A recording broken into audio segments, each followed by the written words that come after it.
can hear you, Yeah, but we I can can't see see you. you. You can see Oh, me? Okay. It yeah, says you it's can still hear me, but you connecting can't to see you. me. Yes, I can't see you. We definitely want to see you, though. Uh, oh, let me try. Let me keep trying. I see my picture on the screen, but it's paused. Okay. Yeah. So it says it's connecting on my side. But anyway, we can hear you. How are you?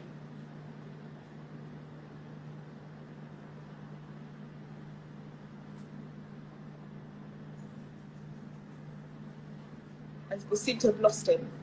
Yep, this is one of the challenges of doing lives on the continent. Hey, Sometimes Stephanie. you hit it. Hello, you're back. Can you see Yeah, can you? us? Yeah, sure, I can see you. Can you see me? No, not at all. Not at all. Oh, I'm not sure why, but we'll keep talking to you until we sure. sort that out. How are you? I'm all right. Thank you very much, Stephanie. You want me to try again so you can see me? Well, okay. I mean, we can do, sure, why not? It would be great to see you and connect with you in that way. But if it doesn't work, we'll just stick with the audio. But try once more.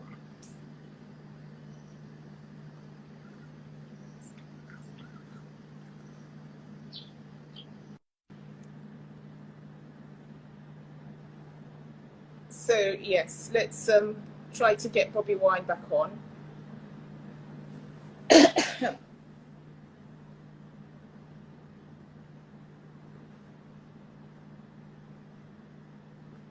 So while we're waiting, yes, someone said that in the comments that they hadn't seen a lot of news about the pandemic. We have been reporting some, but you know, it's just with cases in Italy, in Spain, in New York, being hundreds of deaths per day. We're not seeing those numbers in Africa. So the focus is on those places right now in the news, and we pray that it really doesn't get that bad here in Africa.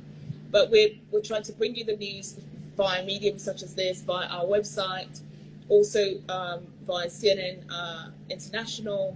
So if you tune in, we are reporting about some of the issues in Africa. It's not as prevalent, so the focus is not intensely on Africa right now. So, and we pray that those cases don't, and numbers of deaths don't rise so exponentially. Well, we'll just go with audio if we can with this. Tech is not on our side today, but then that's the perils of live reporting. Hello, Bobby, can you hear us? Hey, Stephanie, can you see me now? I can't see you, but we'll just have to settle for hearing your voice and talking to you. Sure, let's talk then. Unfortunately, it must be something to do with the network, but I can Sure. see and hear you. Okay, fine. We'll go with the audio conversation. That's totally fine. So where are you? Where are you calling us from? I'm home. Where is home? Yeah, I live in Magere in Chadondo East constituency, one of the suburbs, one of the outskirts of Kampala. Okay, sure. Sure. So, I mean, what is the current situation in Uganda?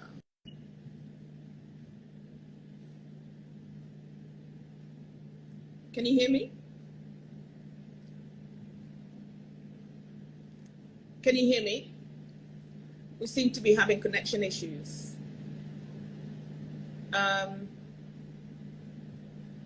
Let's see. We seem to be having connection issues.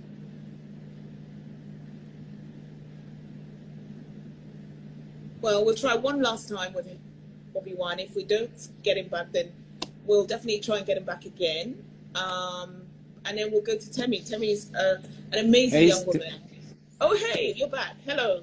Hey, Stephanie. I'm sorry I keep dropping off. That's such a shame. And that's definitely connection issues. So we'll have a chat with you as long as we can and try to get a few questions in. So can you just give us a quick update about what is going on in Uganda? Well, the COVID-19 pandemic has had its own toll in Uganda in different ways. Yes, we continue to thank the health workers because we have seen many people discharged, and we've seen the numbers are pretty low, so we applaud people that have been doing the work. However, the effects of COVID. Sorry? Well, we seem to have lost Bobi Wine. We'll try and get him back. So now I'm going to try and add Temi. I think she's waiting. So yeah, we'll try and get Bobi Wine back, but it doesn't look like the internet is going to play ball with us today. That's so unfortunate. But stand by. Let me try to add our next guest.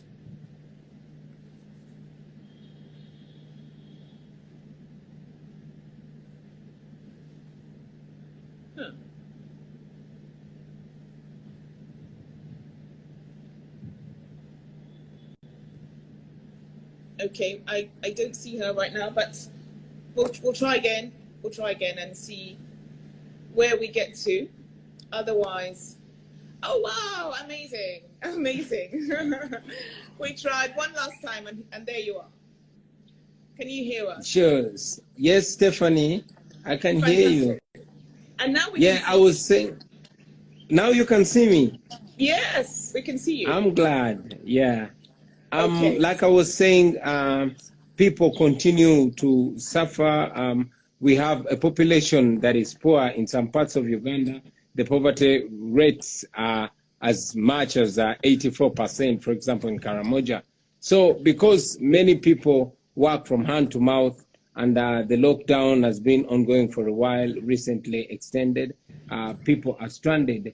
Recently, some women went to the police with their children, demanding to be arrested, well knowing that once somebody is under police custody, they are fed. So that is an effect with our people. Of course, even the human rights issue continues to be terrible, as in Uganda, the authorities tend to have it as an opportunity, you know, to crack down on dissent. But other than that, still the people of Uganda, just like many other people of Africa, have taken caution of this. They've taken importance of the fight against the COVID-19. They are washing their hands. They are practicing social distancing whenever they can. Right. Wow. So just to get it straight, people are so hungry that they are asking the police to arrest them so they can get something to eat. Is that right? Yeah, sure. People are so hungry that they're asking the police to arrest them so they can be fed in custody. And wow. This comes after the president of Uganda outlawed anybody who wants to give assistance to their neighbor. In Uganda, if you are caught giving food to your neighbor, you are charged with attempted murder. That is according to the president of Uganda. And that has become a big challenge to many of us who want to share the little we have with our neighbors. So you can't actually give food and do fundraising for your neighbors and your countrymen?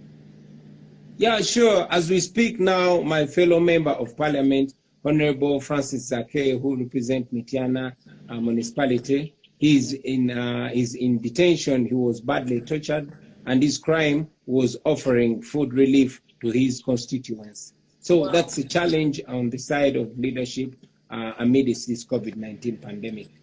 Yeah. So you've spoken out in the past about the state of the healthcare in Uganda, and you know how poor this healthcare is in the country, particularly when faced with such crisis. What can you tell us? You know, how many ventilators are there, for example, in Uganda? Do you know? And also, what the situation is with intensive care units, and how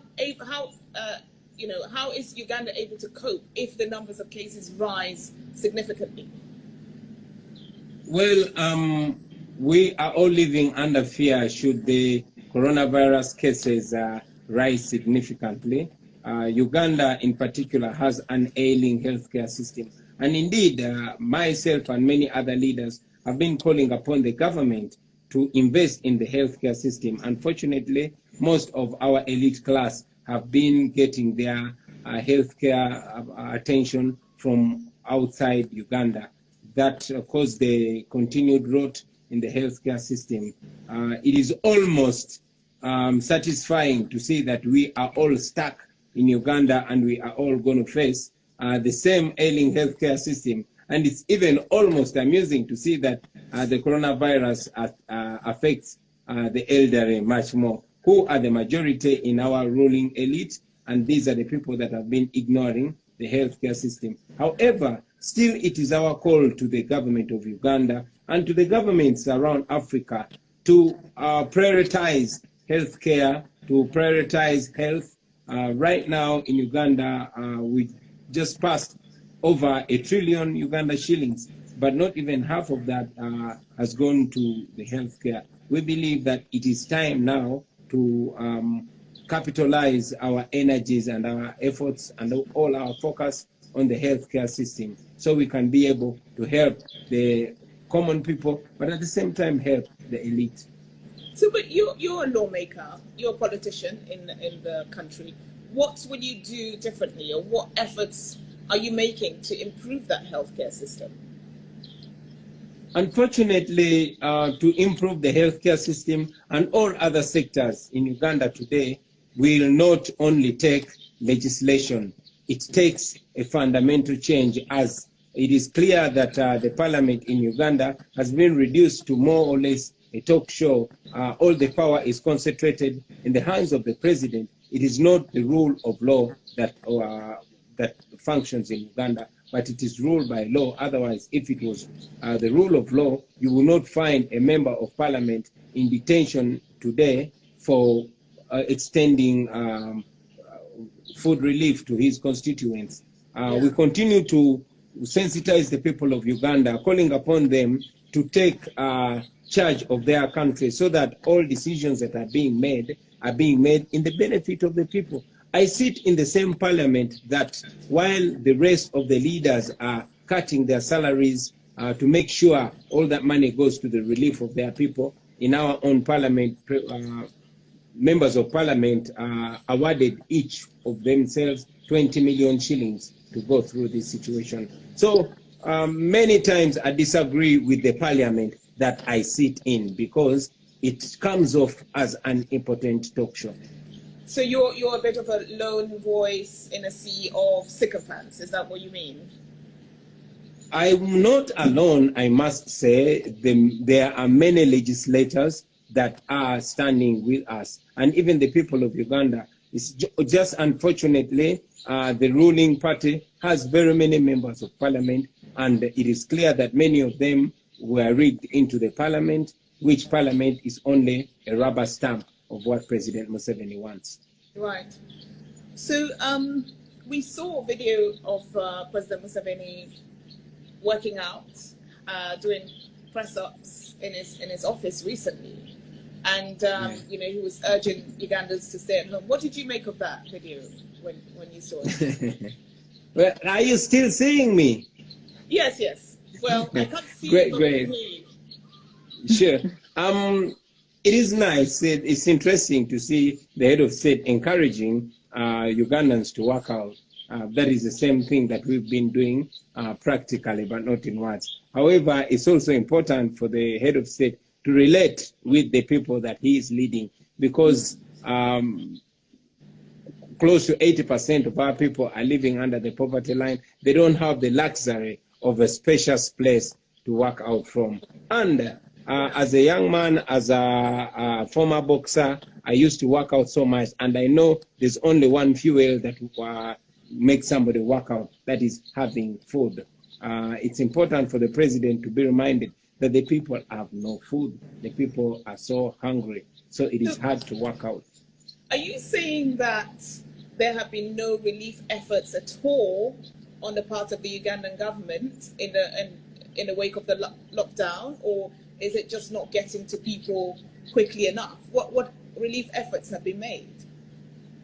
Well, Uganda has more than 150 districts, but the food relief was announced to be availed in only 2 districts, that is Kampala and Wakiso. But even then,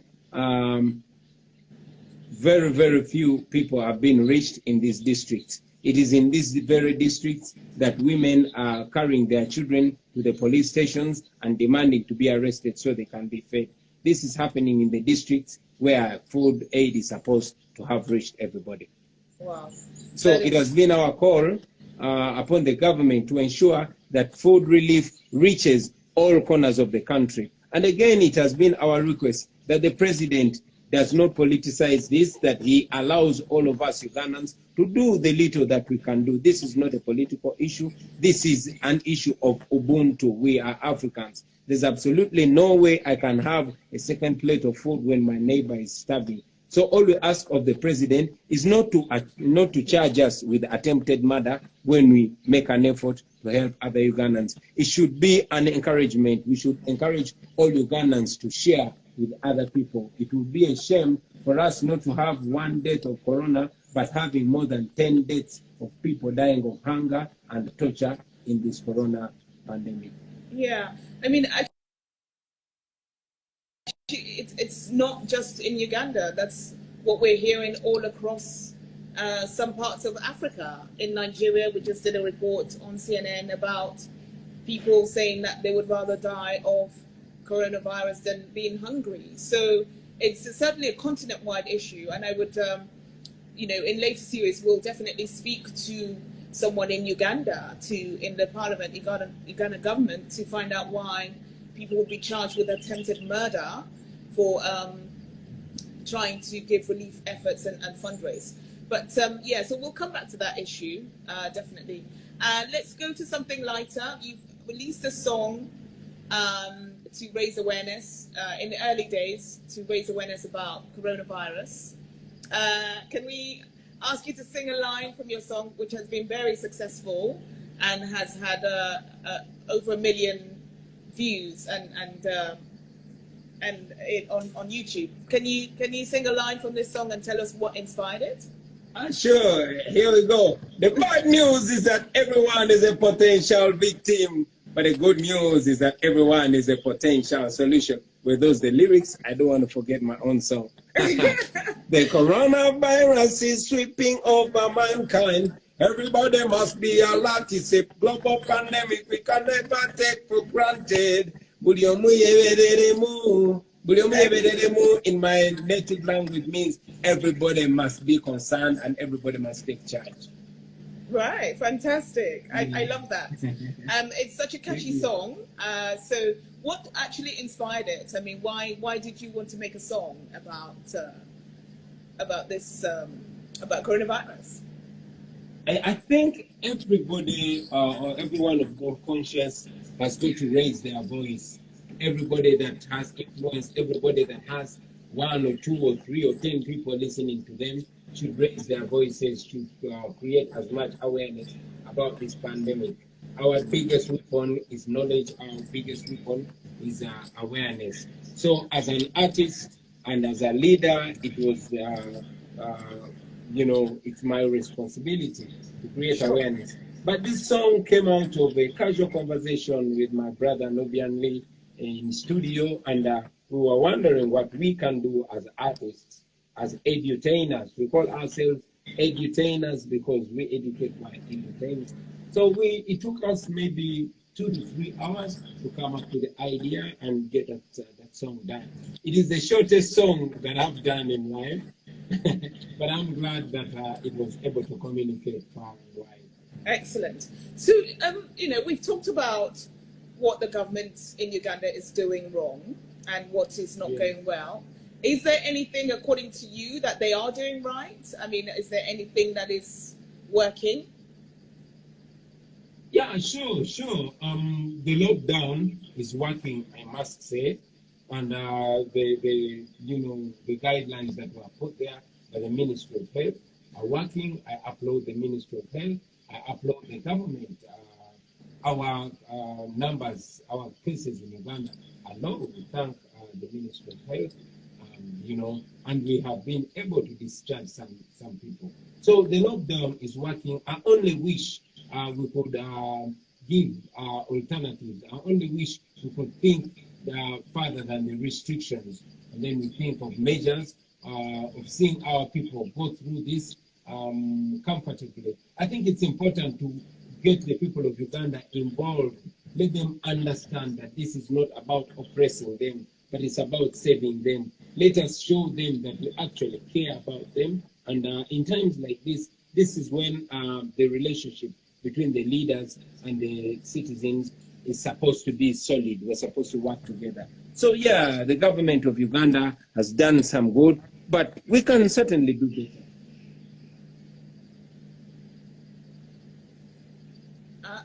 I think we may have lost. Hello, Bobby, can you hear me? Oh, sure, I can hear you. Okay, good. I lost you for a minute there. So let's talk now about the efforts that you're making to bring back these African citizens who are currently in China. Tell us about how you got involved and what has happened so far. And have you been able to bring any of them back? What's going on there? Well, I doubt if you still see me though. Yes, I can hear you.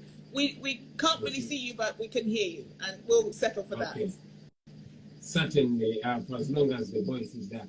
Yeah, myself, like very many people in the world, watched with shock the videos that were coming out of China, particularly in the city of Guangzhou, where our African brothers and sisters are being mistreated, they're being harassed, many of them are being turned away from public facilities, shopping malls, hospitals, on account of their skin color.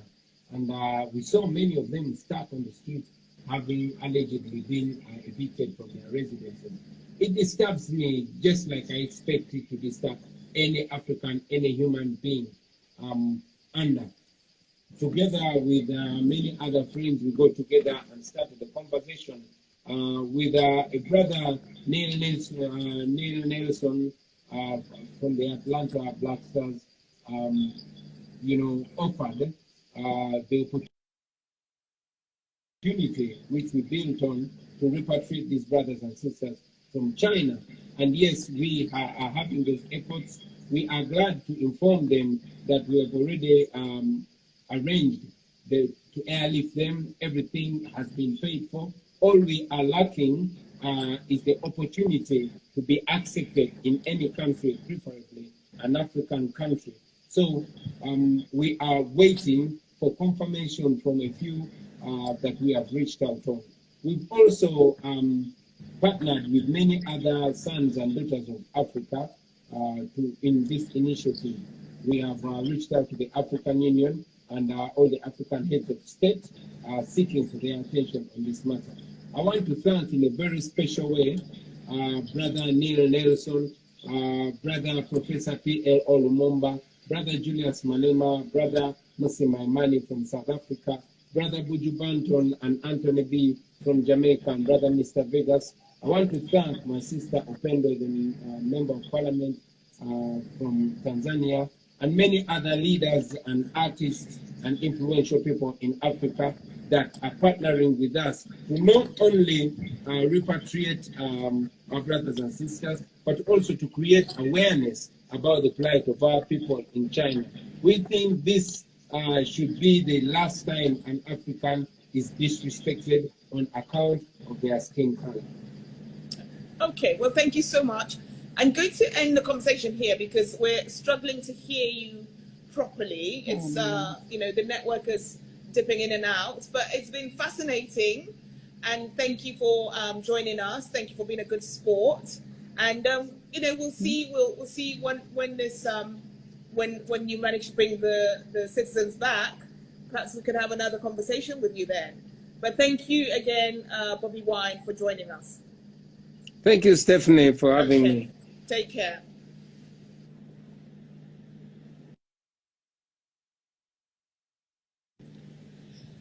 Okay, thank you guys.